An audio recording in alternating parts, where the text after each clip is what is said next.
ప్రతి మాసానికి శివరాత్రి ఉంటుంది. కానీ మాఘ బహుళ చతుర్దశి నాడు వచ్చే మహాశివరాత్రి ఎంతో విశిష్టమైనది. ఈ పవిత్రమైన రోజున పరమేశ్వరుని భక్తి శ్రద్ధలతో ఆరాధిస్తే కోరికలన్నీ నెరవేరుతాయని విశ్వాసం. మహాశివరాత్రి సందర్భంగా ఆంధ్రప్రదేశ్లోని కొన్ని ప్రముఖ పవిత్ర చారిత్రక శైవ క్షేత్రాల గురించి పూర్తి సమాచారం తెలుసుకుందాం. శ్రీశైలం మల్లికార్జున స్వామి ఆలయం. శివుని 12 జ్యోతిర్లింగాల్లో ఒకటైన శ్రీశైలం మల్లికార్జున స్వామి ఆలయం. ఇది పార్వతీదేవి 18వ శక్తి పీఠాల్లో ఒకటిగా కూడా ప్రసిద్ధి చెందింది. నల్లమల్ల అరణ్యాల మధ్య ఉన్న ఈ క్షేత్రానికి మహాశివరాత్రి రోజున లక్షలాది మంది భక్తులు తరలివస్తారు. శ్రీకాళహస్తి కాళేశ్వర ముక్తేశ్వర స్వామి. చిత్తూరు జిల్లాలోని శ్రీకాళహస్తి దక్షిణ భారతదేశంలో అత్యంత పవిత్రమైన పుణ్యక్షేత్రం.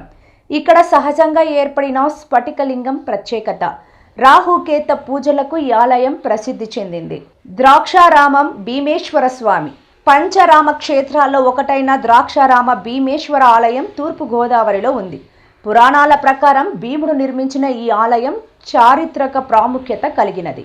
అంతర్వేది నీలకంఠేశ్వర స్వామి.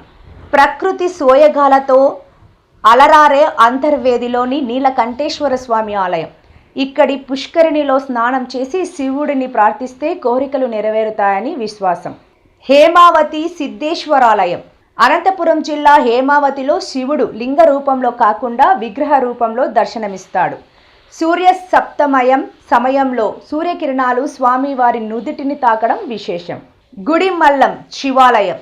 ప్రపంచంలోనే అరుదైన మానవ రూప శివలింగం గుడిమల్లలో ఉంది. శాతవాహన కాలానికి చెందిన ఈ ఆలయం చారిత్రక ప్రాముఖ్యత కలిగినది. కపిల తీర్థం తిరుమల. తిరుమల కొండలపై ఉన్న కపిల తీర్థం పవిత్రమైన శైవ క్షేత్రం. శివుడు ఇక్కడ 1000 సంవత్సరాలు ధ్యానం చేశాడని పురాణాలు చెబుతున్నాయి. బ్రహ్మలింగేశ్వర స్వామి బలిఘట్టం. నర్సీపట్నం సమీపంలోని ఈ ఆలయాన్ని బ్రహ్మ స్వయంగా ప్రతిష్ఠించారని విశ్వాసం. పశ్చిమాభిముఖంగా ఉన్న శివుడు ఉత్తరం వైపు ప్రవహించే వరాహ నది కారణంగా ఇది దక్షిణ కాశీగా ప్రసిద్ధి. సంగమేశ్వరాలయం కర్నూలు. సప్త నదుల సంగమ ప్రదేశంలో ఉన్న ఈ ఆలయం సంవత్సరానికి ఒక్కసారి మాత్రమే దర్శనమిస్తుంది. 1000 సంవత్సరాల చరిత్ర కలిగిన ప్రాచీన క్షేత్రం. అమరేశ్వర స్వామి అమరావతి. ఇంద్రుడు ప్రతిష్ఠించాడని చెబుతున్న అమరేశ్వర స్వామి ఆలయం గుంటూరు సమీపంలో ఉన్న ఈ క్షేత్రం మహాశివరాత్రి రోజున అత్యంత రద్దీగా ఉంటుంది. కోటప్పకొండ త్రికుటేశ్వరుడు. గుంటూరు జిల్లాలోని కోటప్పకొండలో శివుడు త్రికుటేశ్వరుడిగా పూజింపబడతాడు.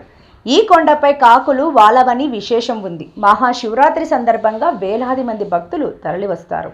ఈ మహాశివరాత్రి మీకు సమీపంలో ఉన్న ఈ పవిత్ర శైవ క్షేత్రాల్లో ఏదైనా ఒకదాన్ని దర్శించుకొని శివుడి ఆశీస్సులు పొందండి. ఈ వీడియో నచ్చితే లైక్ చేయండి. మీరు ఏ ఆలయానికి వెళ్ళబోతున్నారో కామెంట్ చేయండి. ఇలాంటి ఆధ్యాత్మిక సమాచారం కోసం మా DAR ఫోకస్ ఛానల్ను సబ్స్క్రైబ్ చేయండి. ఓం నమః శివాయ.